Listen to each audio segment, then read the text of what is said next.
aventurere de Grayskull. You talking to me? Soy el Capitán Jack Sparrow.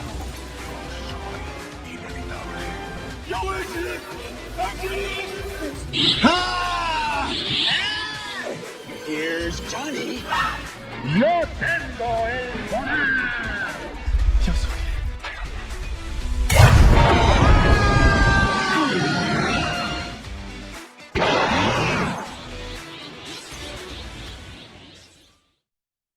Hola, ¿qué tal, queridos amos del multiverso? ¿Cómo están? Espero que se encuentren muy, pero muy bien. Yo me encuentro excelente. Yo soy Rix, me presento para los que no me conozcan y les doy la bienvenida a este que es su canal, nuestro canal, Rix y los amos del multiverso. Queridos amigos, se nos está terminando el mes del terror aquí en el canal de Rix y los amos del multiverso. No me dio tiempo de reseñar ni la mitad de los proyectos de terror que quería reseñar. Y ahorita yo estoy grabando esto el 24 de octubre, espero que ustedes lo estén escuchando ya el 25, bueno, que lo estén viendo el día 25 de octubre.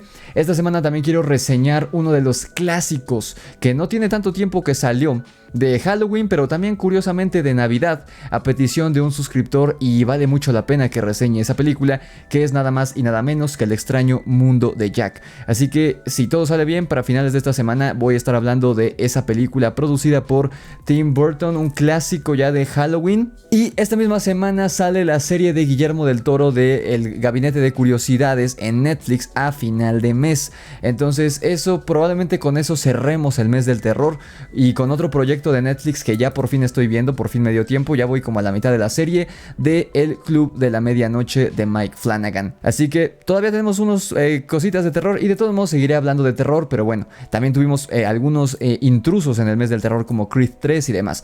Pero hoy por fin les voy a hablar de una película que ya tenía muchas ganas de hablar, pero que llevaba un par de semanas dándole vueltas a este tema, porque la verdad hablar de esta película de la que vamos a hablar ahorita requería mucho trabajo y mucho esfuerzo, debido a que es una obra sumamente compleja que ya de por sí está inspirada en uno de los clásicos literarios más conocidos de la historia, que además ha sido homenajeado y parodiado por muchísima gente a lo largo de los tiempos, tanto por comedia, otras obras de terror, etcétera, etcétera, etcétera. Incluso yo ya me he basado en esa obra literaria para escribir un libro que espero que ustedes estén leyendo el próximo año. Y de hecho, los que ya hayan leído La Orden de Camazotz, ahí aparece este personaje del que yo me inspiré, justamente de este famoso personaje que tiene ya más de 100 años de existir, y estoy hablando nada más y nada menos que de Drácula, porque hoy vamos a hablar, como están viendo en el título de este video, de la película Drácula de Bram Stoker, dirigida por el genio Francis Ford Coppola. Para los que no conozcan a Francis Ford Coppola, es nada más y nada menos que la mente maestra que nos trajo la trilogía del Padrino, que mucha gente afirma que El Padrino es la mejor película de la historia. Esto está a debate, porque otros dicen que es El Ciudadano Kane, en fin, pero de que es magistral esa trilogía, incluso la tercera parte, bastante criticada, es magistral, de eso no hay ninguna duda, entre muchos otros proyectos, pero una de las obras más conocidas de Coppola es esta, Drácula de Bram Stoker. Que bueno, este título de Drácula de Bram Stoker es un albur, como decimos aquí en México, porque la película de Francis Ford Coppola, así que tú digas, uy, qué bárbaro, qué fiel es al libro de Bram Stoker, la verdad no lo es. Oye, Rix, pero qué herejía estás diciendo, si yo he leído el libro y también vi la película y son prácticamente lo mismo. Eso crees tú, querido amigo, querida amiga. Así que abrochen sus cinturones, queridos amos y amas del multiverso, ya que estamos por sumergirnos no en una, sino en dos de las mentes más interesantes y brillantes de los últimos 300 años. Y estoy hablando de la mente de Francis Ford Coppola y de la mente de Bram Stoker. Porque mi objetivo con este video no solamente es explicarte por qué Drácula es una obra maestra. Eso cualquiera puede darse cuenta al ver la película sin ser ningún experto en cine. Los efectos especiales, las actuaciones, la música, los efectos prácticos son maravillosos. No es necesario que sí voy a ahondar en por qué es una obra maestra, pero sobre todo quiero demostrar ante muchos de ustedes el porqué de mi frase tan recurrente en el canal de: cuando se trata de adaptaciones, entre menos se parezca a la obra original, mejor será la película. A lo mejor muchos no me creen, muchos en TikTok me critican de: oye, es que cómo puedes hablar de que Doctor Strange es una buena película si no se parece nada a los cómics, bla, bla. Aquí voy a demostrar por qué siempre digo eso. Y además te mostraré por qué el Drácula de Francis Ford Coppola y el Drácula de Bram Stoker son historias completamente diferentes a pesar de lo que muchos podrían creer. Así que prepara tu bebida y tu botana favorita porque esto tomará un tiempo. Yo por mi parte solo tomaré agua porque yo no bebo vino. Ok, en este video seguro sacaré muchos datos que pocos conocen gracias a mi fanatismo al género del horror y sobre todo a que, ya saben, mi trabajo es hacer videos de terror para espantar a la gente en mi canal principal, así que una disculpa de adelantado. Drácula no fue el primer libro sobre vampiros, ya que muchos años antes de que este fuera publicado en Europa en 1897, ya se habían publicado Carmilla y el otro libro que fue mayormente inspiración para Stoker, El vampiro, de John William Polidori. Les recomiendo ambos, en especial El vampiro. Esta se trata de una obra breve pero sumamente oscura y con momentos bastante impactantes que incluso, en mi opinión, la vuelven una obra literaria más aterradora que Drácula.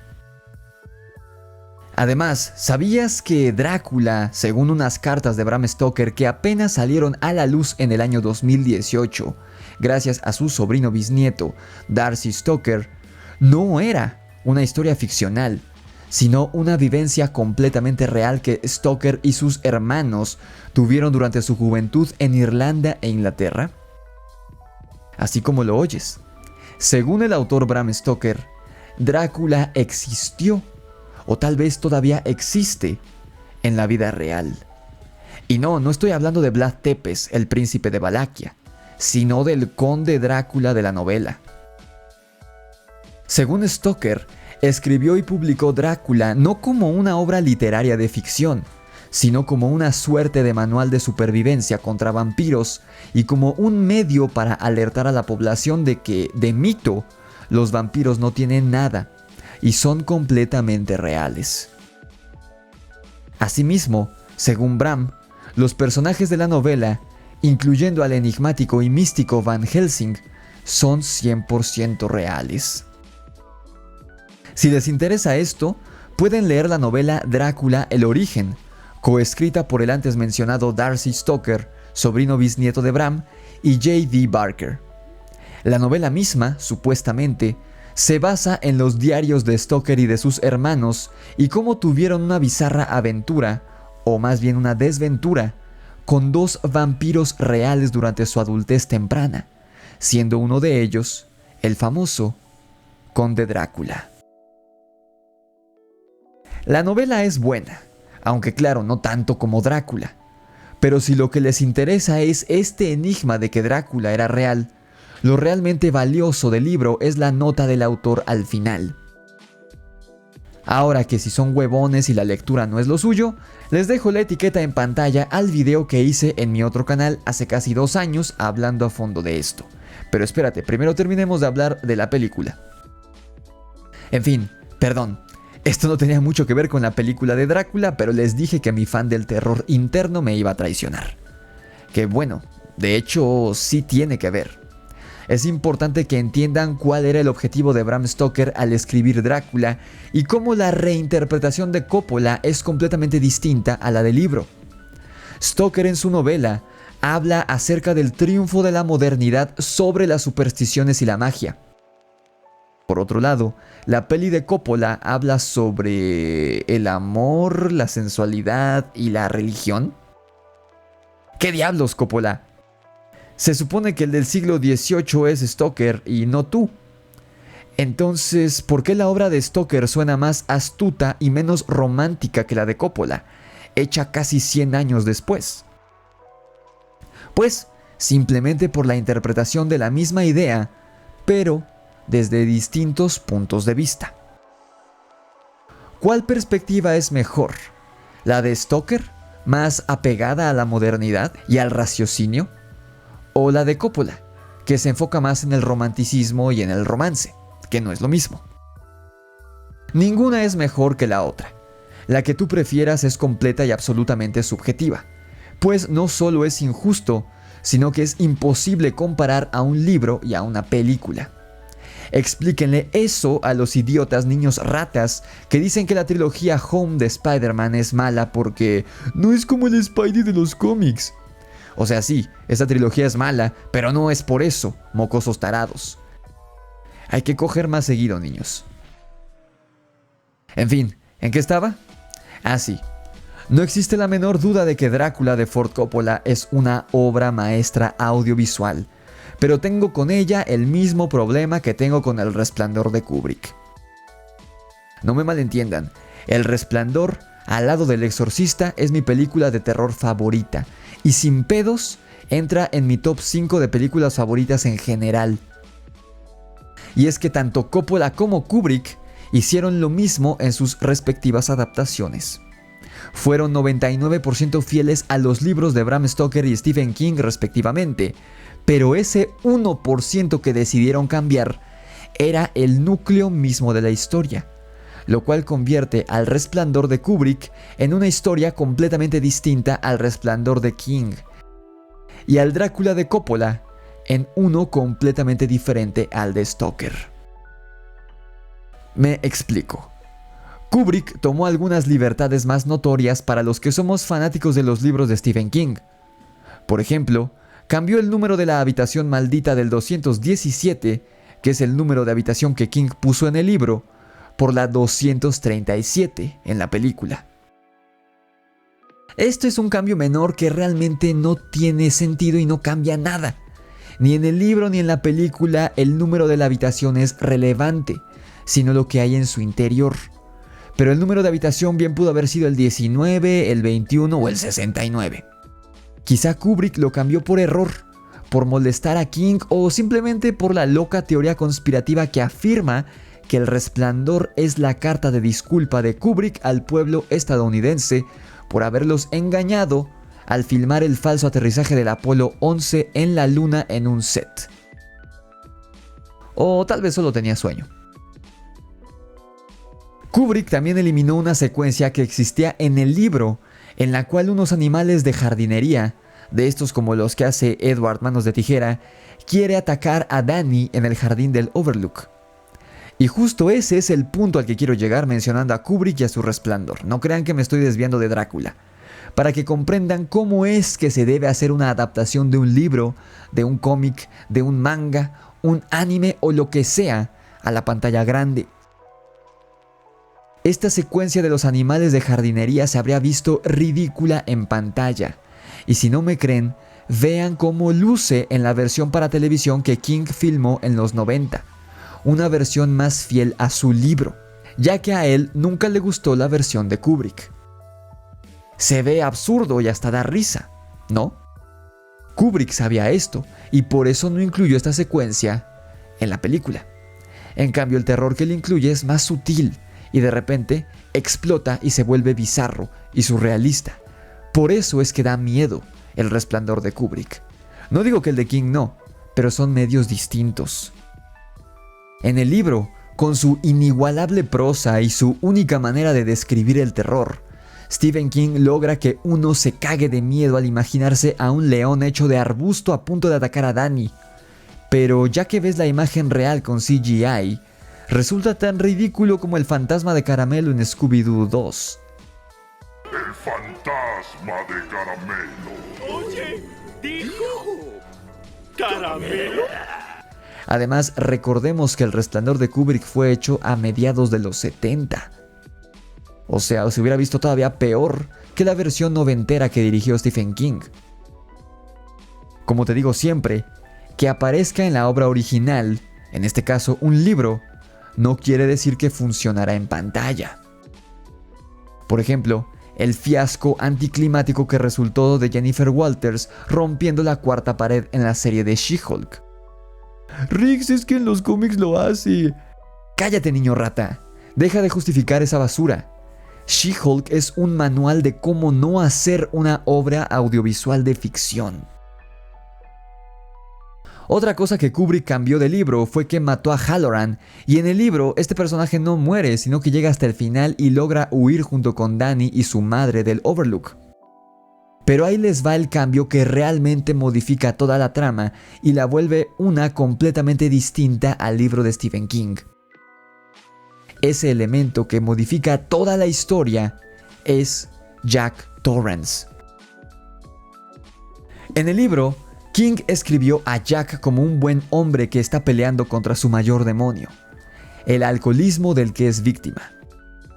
Los fantasmas del Overlook y cómo el mismo hotel va haciendo estragos en el pobre Jack, destruyendo su mente para utilizarlo como un títere y que sea él mismo quien termine matando a su esposa e hijo, es una alegoría de lo que cualquier adicción puede hacerle a una persona, que es despojarlo de su personalidad y de su temple para reducirlo a una sombra de lo que una vez fue y que termine destruyendo a los seres que lo aman. Esa es la gran alegoría del libro de Stephen King y de su Jack Torrance. Por otro lado, el Jack Torrance de Kubrick es un tipo que desde el inicio de la película se ve que es un psicópata desquiciado con deseos homicidas y solo necesita un breve chispazo para explotar. Alegoría que Kubrick utiliza por medio de la caldera del hotel, que al igual que en el libro, es un foreshadowing vital para la resolución de la trama, aunque de maneras distintas en ambas obras. Por ende, ambas versiones siguen el mismo camino y tienen a los mismos personajes. Los Torrance llegan al Overlook esperando que la soledad y la calma de la montaña sane las heridas provocadas en el matrimonio de Jack y Wendy y de paso que Jack logre escribir su nueva novela.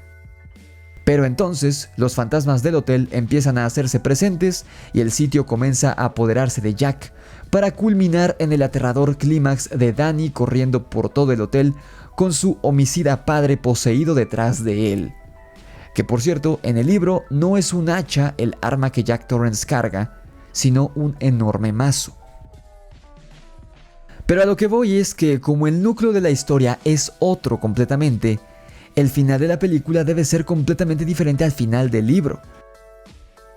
En el libro, Jack logra recobrar la conciencia y vencer a la influencia del hotel por un minuto para decirle a Danny y a Wendy que huyan, y él se sacrifica, volando el hotel en 1000 pedazos con él adentro. Es un arco de personaje de redención bastante lindo. En cambio, el Jack de Kubrick, pues muere congelado mientras persigue a Danny, pero jamás se arrepiente de ello ni vuelve en sí en ningún momento. De hecho, si Danny no lo hubiera engañado, seguro Jack hubiera terminado tasajeando al chamaquito. Dos personajes completamente diferentes con un final enteramente diferente, no solo para ellos como personajes, sino para la historia global en sí. ¿Por qué? Porque no habría tenido sentido que el Jack de Kubrick se hubiera vuelto bueno de la nada y se sacrificara por su familia, pues desde el principio vimos que no era una buena persona.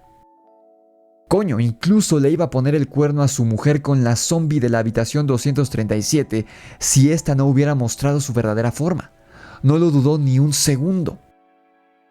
Jack Torrance, en el libro de Stephen King, es el protagonista, el héroe de la historia. En cambio, en la película de Kubrick, es el antagonista, el villano, y por ende, el final de cada uno debía ser distinto. Algo similar ocurre con Drácula. En el libro no existe esta historia de amor que trasciende las fronteras de la muerte, del tiempo y del espacio entre Mina y Drácula, que personalmente siempre he odiado. Esto de que Mina es la reencarnación de la esposa del conde no existe en el libro. De hecho, en el libro Drácula no se enamora ni se nos dice mucho acerca de su pasado. Sí, termina atacando a Mina para convertirla en vampiresa y beber su sangre, pero es más por venganza hacia Jonathan Harker que por un interés en Mina. El Drácula de Stoker es más como un animal que actúa por instinto y por odio, más que por tener un interés en sí.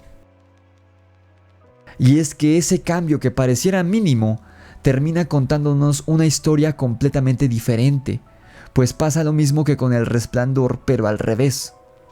En el libro de Stoker, el conde Drácula es el villano, sin buscar una compasión en el lector hacia él, sin medias tintas y sin humanizarlo. Stoker plasmó a Drácula como un villano hecho y derecho, un monstruo, casi animal. De hecho, de todas las adaptaciones de Drácula en el cine, los videojuegos y los cómics, la más fiel a la versión de Bram Stoker es justamente aquel que fue acusado y llevado a la corte por plagio, Nosferatu, de 1922, que por ser una copia pirata de la novela de Stoker, la viuda de Bram ganó la demanda contra los creadores de este filme brillante y por poco y nos perdemos de esta joya del expresionismo alemán. Pues como perdieron en la corte, casi todas las copias fueron quemadas hace 100 años. Aunque afortunadamente, una que otra sobrevivió de manera clandestina y logró sobrevivir hasta nuestras fechas. Por otra parte, en la versión de Coppola, Drácula es el protagonista de la historia. Un protagonista multifacético y complejo, ya que si bien lo vemos como un ser despreciable que alimenta a sus esposas con un bebé vivo y que tiene cautivo a John Wick de joven contra su voluntad, también lo vemos enamorado e ilusionado cuando se encuentra con Mina. Todas estas románticas frases que le lanza de "atravesé un océano de tiempo para encontrarte" derritirían a cualquier mujer. Y si bien Gary Oldman jamás ha sido un Brad Pitt o un Tom Cruise, tampoco es el conde Orlok con cara de rata que vemos en Nosferatu, así que ya entienden por dónde voy. Stoker muestra a Drácula como un monstruo aberrante, como una bestia que no pertenece al mundo moderno y que debe ser eliminado. No por nada, quienes terminan destruyéndolo al final del libro son un par de médicos y un abogado, haciendo uso de los avances tecnológicos de la época, que en la novela representan una fuerte ventaja de los humanos contra el vampiro. En cambio, Coppola lo muestra como un hombre con virtudes y con errores. Errores que van disminuyendo durante la cinta y virtudes que van surgiendo conforme se acerca a reencontrarse con el amor de su vida. Esto está representado de manera gráfica, ya que al inicio lo vemos como un anciano reptiloide monstruoso y aberrante, que por cierto, nada tiene que ver con el anciano narigón, bigotudo y de aspecto rumano que Stoker describe en las páginas. Pero poco a poco lo vemos convertirse de nuevo en el joven príncipe apuesto y refinado que vimos al inicio de la película, antes de que se convirtiera en vampiro. Coppola hizo una especie de La Bella y la Bestia con esta historia, cosa que claro, no es el mensaje del libro original. En la película vemos a Drácula como un monstruo que no dudará en matar a Jonathan Harker, que camina sin tocar el piso, que repele los crucifijos y los espejos y que trepa por las paredes como una araña. Pero también lo vemos como un enamorado bobo que se niega en un inicio a convertir a Mina en vampiresa, pues él sabe el suplicio que ser un vampiro representa, a pesar de que esto signifique perderla otra vez. Su amor es más grande que su dolor, y eso lo vuelve un personaje simplemente genial. Es un personaje que realmente siente, no es unidimensional, tiene complejidades bastante profundas. De hecho, en la película, es el personaje más complejo de todos, cosa que en el libro no ocurre. Otra cosa es que el Drácula de Coppola está fuertemente basado en el personaje histórico que sí existió de Vlad Tepes, príncipe de Valaquia, apodado Drácula, que significa hijo del dragón, ya que tanto este príncipe valaco como su padre antes que él pertenecieron a la Orden del Dragón, una organización eclesiástica que cazaba herejes y enemigos del cristianismo hace varios cientos de años. Esto, como recordarás, forma parte del trasfondo del personaje de Gary Oldman en la película, así como los enemigos empalados por los que Tepes era famoso. No por nada, Vlad Tepes no solo era conocido como Drácula, sino también como el Empalador en la vida real, y se hace referencia gráfica a esto en la película. Sin embargo, todos los que hemos leído sobre la vida y obra de Bram Stoker y que hemos ido más allá de su literatura, sabemos que el personaje de Stoker no está inspirado en Tepes, a diferencia de lo que muchos creen. Stoker llegó a registrar que en alguna ocasión leyó el término Drácula y le encantó, pero fuera del apodo de este príncipe valaco, su vampiro no tiene nada que ver con este personaje histórico real. Sin embargo, Coppola parece que se basó más en el personaje real que por cierto nada tenía de vampiro, sino que solo era un despiadado genio militar y héroe nacional en Rumania hasta el día de hoy, que en el personaje de Bram Stoker.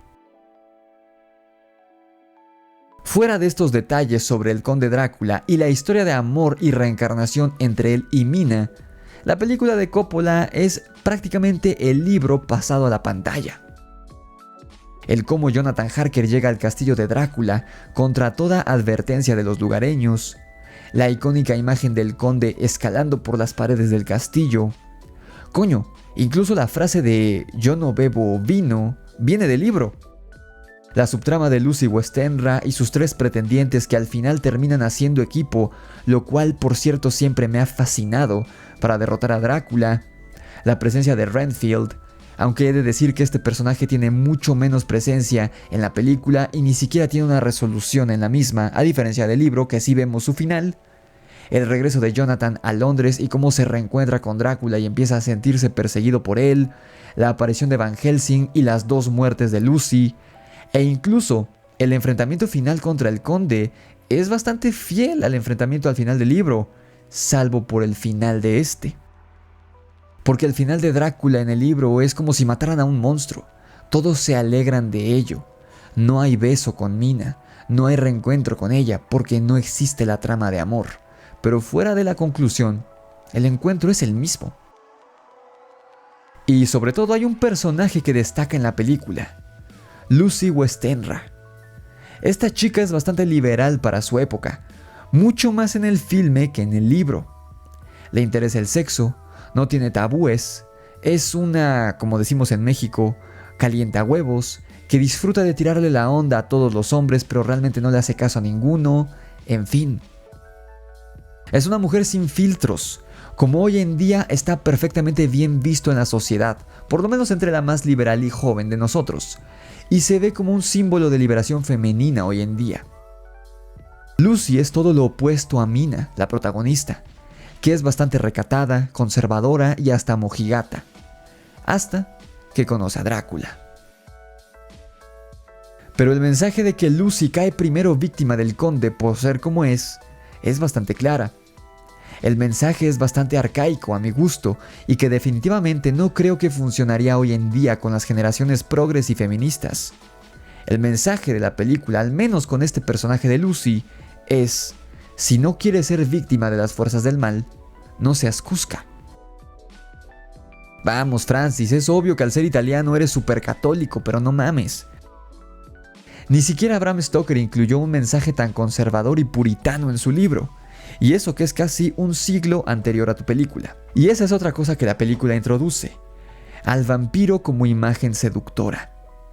No sé quién fue el primero en introducir esta imagen del vampiro sensual y seductor, pero claramente esta influenció a Anne Rice y a su obra, incluyendo a la película de Entrevista con el vampiro, basada en uno de sus libros, cuyo cast incluyó a los 3 actores más guapos de los 90, y eso tristemente llevaría años después a cosas como Crepúsculo y otras deformaciones aberrantes del vampiro moderno. Porque no, señores, el vampiro no siempre fue este bobalicón sensual en el que muchos piensan hoy en día al escuchar la palabra vampiro.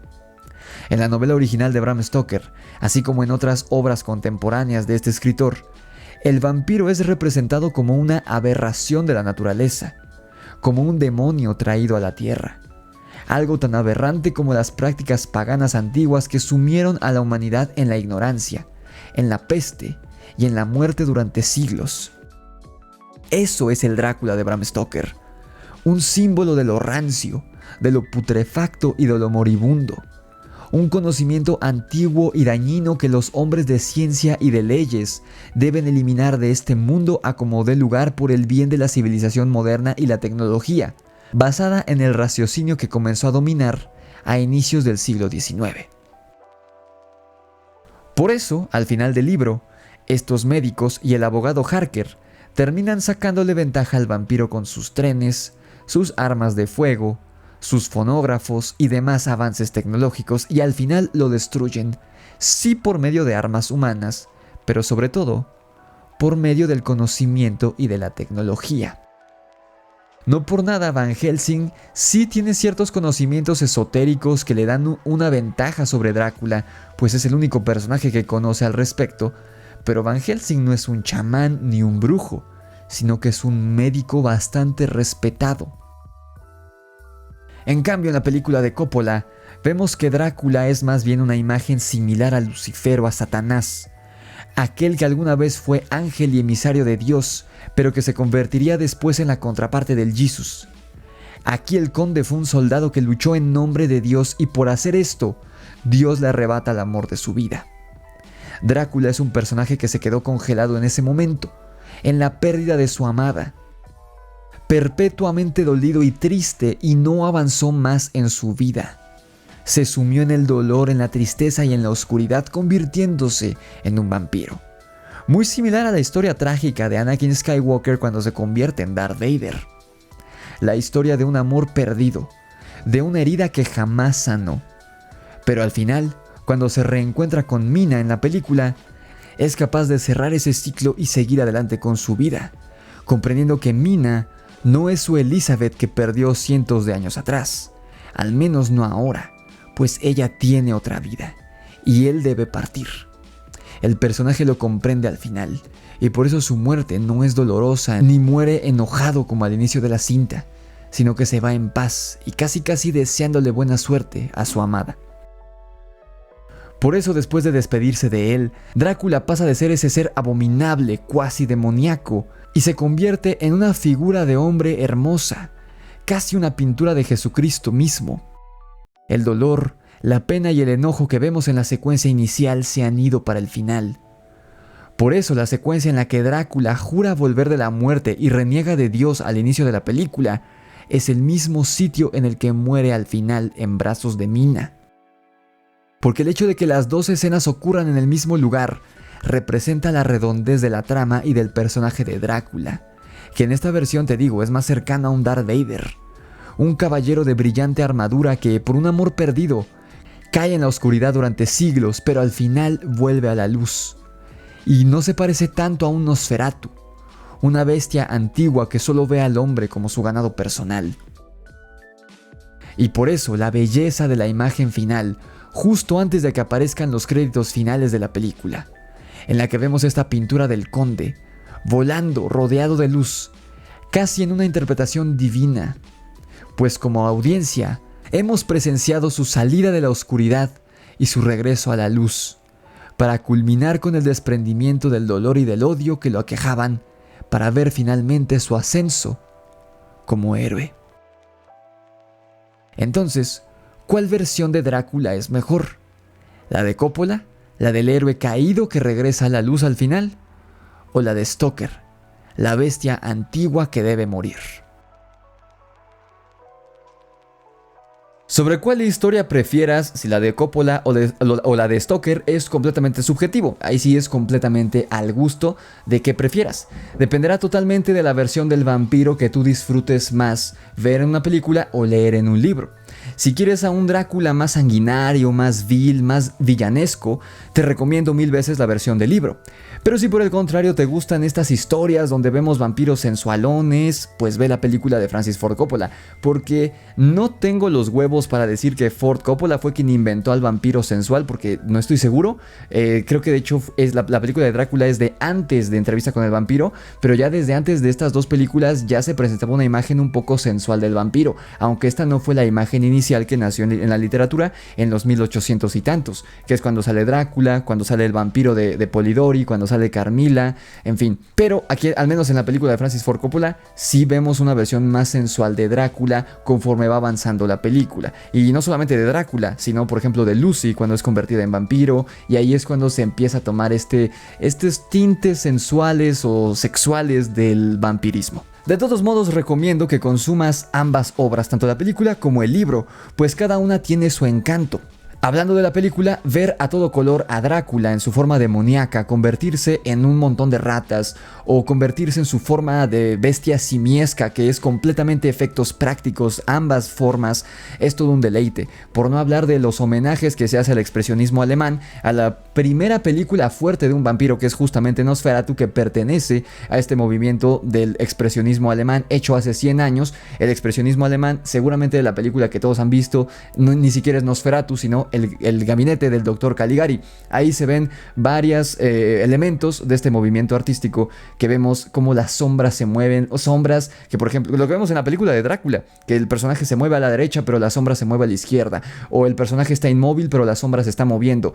Todo eso, esas imágenes que vemos sobre todo al inicio de la película, es un homenaje al expresionismo alemán. Literalmente que la sombra de Drácula esté viva y sea independiente del cuerpo físico, por así decirlo, es un homenaje al expresionismo alemán y es un homenaje a Nosferatu. La fotografía, incluso las actuaciones, que muchos critican a este hombre, a John Wick, se me fue ahorita el nombre, Keanu Reeves, que es un pésimo actor.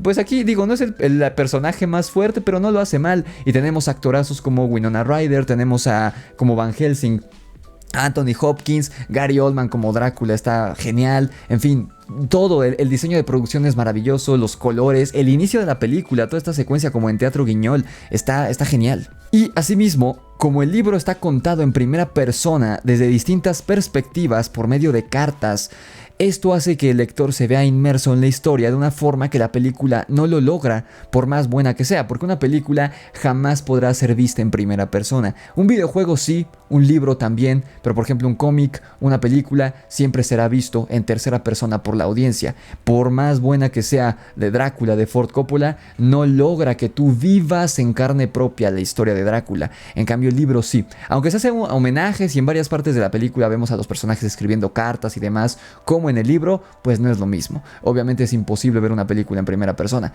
pero el libro así es. El libro tú lo estás viviendo en primera persona al leer las cartas de los personajes como Van Helsing, como Mina, como Lucy, como John Harker. Creo que hasta del mismo Drácula llega a escribir una carta, así que eso es algo también genial que logra el libro y la película no. Por no mencionar que, como en cualquier adaptación, el libro tiene secuencias y tiene momentos que por falta de tiempo no tiene la película y que son muy buenos.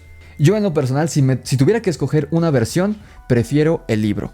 Pero la peli sin duda es una obra maestra en todos los niveles, no es para nada aburrida, llega a ser lenta en algunas partes. Si no les gusta las partes románticas y todo esto, pues sí hay varias partes de ese estilo, ¿no? Sobre todo cuando Drácula se reencuentra con Mina ya en Londres. Pero fuera de esas secuencias, la verdad es que la película avanza bastante rápido, tiene bastante acción, bastante misterio y sí es terrorífica, sí tiene varias secuencias que te sacan un pedo, bastantes diría yo. Así que sin duda es un clásico imperdible del cine moderno, porque esta película no tiene tanto tiempo. Así que las dos son imperdibles, pero al menos yo en mi postura personal prefiero el libro. La película también me gusta mucho, pero me gusta más la versión de Drácula del libro, donde no hay historia romántica, donde no se habla de la reencarnación y donde Drácula es un personaje original nacido de la mente de Bram Stoker, no basado en el personaje del príncipe de Valaquia, Vlad Tepes, que erróneamente hizo Ford Coppola. Porque la versión de Coppola es como una mezcla de Darth Vader con el Vlad Tepes, el personaje histórico, con un poquito del Drácula de Stoker, entonces ya es un personaje completamente diferente, que no es malo, y aparte Gary Oldman lo interpreta chingoncísimo, pero vaya, no es el Drácula que vimos en el libro.